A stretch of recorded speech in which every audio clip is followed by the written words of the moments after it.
Hi, welcome to my YouTube channel. I am Archana, Assistant Professor, Department of Civil Engineering.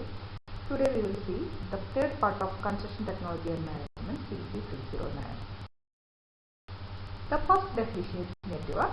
It is a graphical and logical model or plan which lists out the sequence of various operations which are required to be performed for the final achievement of the project objectives. ഇതാണ് നെറ്റ്വർക്കിൻ്റെ definition പറയുന്നത്. ഒരു graphical representation ആണെന്നും അതിനെന്ത് ചെയ്തിട്ടുണ്ട്, logical അല്ലെങ്കിൽ plan ചെയ്യുന്നത് ഒരു sequential ഓർഡറിലാണെന്നും different operations എന്ത് ചെയ്യുന്നുണ്ട് സീക്വൻഷ്യൽ ഓർഡറിൽ പ്രസൻറ്റ് ചെയ്ത് അതെന്ത് ചെയ്യണം, പെർഫോം ചെയ്യണം. ഒരു ഫൈനൽ അച്ചീവ്മെൻറ്റ് കിട്ടുന്ന രീതിയിൽ, ഒരു പ്രോജക്റ്റ് ഒബ്ജക്റ്റീവ് അച്ചീവ് ചെയ്യുന്ന രീതിയിൽ അതെന്ത് ചെയ്യണം, പെർഫോം ചെയ്യണം. ആ രീതിയിൽ ലോജിക്കലി പ്രസൻറ്റ് ചെയ്യുന്ന ഒരു ഗ്രാഫിക്കൽ മെത്തേഡാണ് നെറ്റ്വർക്ക് എന്ന് എന്ത് ചെയ്യുന്നത് പറയുന്നത്. പിന്നെ നെക്സ്റ്റ് എയിം എന്ന് പറയുന്നത് ആക്ടിവിറ്റിയാണ്.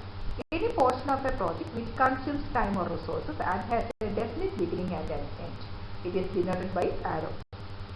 ഒരു പ്രോജക്റ്റിന് ഒരു ചെറിയൊരു പോർഷനെ ഒരു ആക്ടിവിറ്റി നമുക്ക് പറയാം. ആ ആക്ടിവിറ്റി എന്തായിരിക്കും, ടൈം കൺസ്യൂം ചെയ്യും അല്ലെങ്കിൽ റിസോഴ്സ് കൺസ്യൂം ചെയ്യും. ആ ആക്ടിവിറ്റിക്ക് ഒരു ബിഗിനിങ്ങും കാണും, ഒരു എൻഡിങ്ങും കാണും. അത് ആരോ സിമ്പിൾ വെച്ചാണ് ഡിനോട്ട് ചെയ്യുന്നത്. എങ്ങനെയാണെന്ന് വെച്ചാൽ ആരോയുടെ മുകളിൽ ഡിസ്ക്രിപ്ഷൻ കാണും, ഏത് ടൈപ്പ് ഓഫ് ആക്ടിവിറ്റി ആണെന്ന് കാണും. ആ ആരോയുടെ ബോട്ടത്തിൽ ആ ആക്ടിവിറ്റിക്ക് വേണ്ടിയിട്ടുള്ള ഒരു ഡ്യൂറേഷൻ, അതായത് കൺസ്യൂം ചെയ്യുന്ന ടൈം എന്ത് ചെയ്യും ബോട്ടത്തിൽ നമ്മൾ മെൻഷൻ ചെയ്തിരിക്കും. Okay.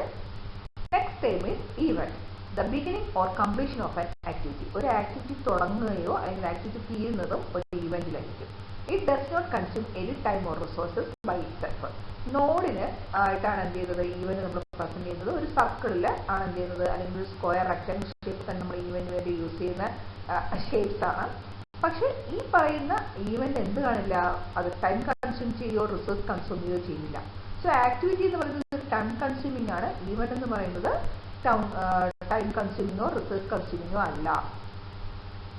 Next time is network logic. This denotes the technical dependencies among the activities. ഒരു ആക്ടിവിറ്റിയുടെ അല്ലെങ്കിൽ ഒന്നിൽ കൂടുതൽ ആക്ടിവിറ്റി എങ്ങനെയാണ് ഡിപ്പെൻഡ് ചെയ്തിരിക്കുന്നത്, ടെക്നിക്കലി അത് തമ്മിലുള്ള ആക്ടിവിറ്റീസ് തമ്മിലുള്ള ഡിപ്പെൻഡൻസീസ് എന്ത് ചെയ്യുന്നത് നെറ്റ്വർക്ക് ലോജിക് വഴി നമ്മൾ പ്രസന്റ് ചെയ്യുന്നത്. A good network logic reflects the cost effectiveness of the project in the long term. Long ടേമിൽ എന്ത് ചെയ്യണം, കോസ്റ്റ് എഫക്റ്റീവായിട്ട് വേണം എന്ത് ചെയ്യാൻ. നമ്മൾ ലോജിക് പരമായി ഒരു ഗുഡ് നെറ്റ്വർക്ക് ഉണ്ടാക്കിയാൽ ആ നെറ്റ്വർക്കിനെ ഗുഡ് നെറ്റ്വർക്ക് എന്ന് ചെയ്യാൻ പറ്റും നമുക്ക് പറയാൻ പറ്റും. ഇവിടെ നോക്കിക്കഴിഞ്ഞാൽ activity A must be completed before activity B can be started. B activity start ചെയ്യുന്നതിന് മുമ്പ് ആക്ടിവിറ്റി എ കംപ്ലീറ്റ് ചെയ്യിക്കണം. ഇവിടെ 1, 2, 3 എന്ന് പറയുന്നത് ഈവന്റും എ ബി എന്ന് പറയുന്നത് ആക്ടിവിറ്റീസ് ആണ്. അപ്പം എ എന്നുള്ള ആക്ടിവിറ്റി ഈവന്റ് 1 സ്റ്റാർട്ട് ചെയ്ത് ഈവന്റ് 2 എൻഡ് ചെയ്തപ്പം ആക്ടിവിറ്റി ബി എന്ത് ചെയ്തു, ഈവന്റ് 2 നിന്ന് സ്റ്റാർട്ട് ചെയ്ത് ഈവന്റ് 3 എൻഡ് ചെയ്തു. Next is dummy activity. Similar to an activity but it does not consume any resources or time. It is represented by a dashed arrow. So ആക്ടിവിറ്റിയെ നമ്മൾ represent ചെയ്യുന്നത് dummy ആരോ വെച്ച് നമുക്ക് represent ചെയ്യാം. പക്ഷേ ആ ഡമ്മി ആരോ എന്ന് പറയുന്നതിന് ടൈം കൺസ്യൂം ചെയ്യില്ല, ഒരു റിസോഴ്സ് എന്ത് ചെയ്യില്ല, കൺസ്യൂം ചെയ്യില്ല. നേരത്തെ സോളിഡ് ലൈൻ വെച്ചിട്ടുള്ള ഒരു ആരോ ആയിരുന്നെങ്കിൽ ഇവിടെ ബ്രോക്കൺ ലൈൻ അല്ലെങ്കിൽ ഡാഷ്ഡ് ആരോ ആണ് എന്ത് ചെയ്യുന്നത് ഡമ്മി ആക്ടിവിറ്റി പ്രസന്റ് ചെയ്യാൻ വേണ്ടിയിട്ട് നമ്മൾ യൂസ് ചെയ്യുന്നത്. Next type of events. നമ്മൾ ഈവൻറ്റിനെ പല രീതിയിൽ നമുക്ക് ക്ലാസിഫൈ ചെയ്യാം. Tail event first, an event which marks the beginning of an activity. ഒരു ആക്ടിവിറ്റി സ്റ്റാർട്ട് ചെയ്യുന്ന ഈവൻറ്റിന് നമ്മൾ ടെയിൽ ഇവന്റ് എന്ന് പറയും. Head event, it is that event which marks the completion of the activity. So ഒരു activity തീരുന്നത് എവിടെയാണോ അത് നമ്മൾ ഹെഡ് ഇവന്റ് എന്ന് പറയും.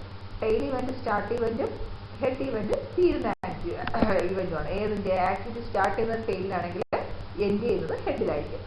Dual role event, if an activity acts the tail event for some activity and as the head event for some other activity or activities. അതായത് ഒരു particular ആക്ടിവിറ്റിയുടെ tail event ആ ഹെഡ് ഇവന്റും എന്ത് ചെയ്യാം, 1, 2 കഴിഞ്ഞ നമ്മൾ എക്സാമ്പിൾ നോക്കിയാൽ 1 എന്ന് പറയുന്ന ഒരു ടെയിൽ ഇവന്റും 2 എന്ന് പറയുന്നത് ഹെഡ് ഇവന്റ് ആയിരുന്നു ആക്ടിവിറ്റി എയുടെ.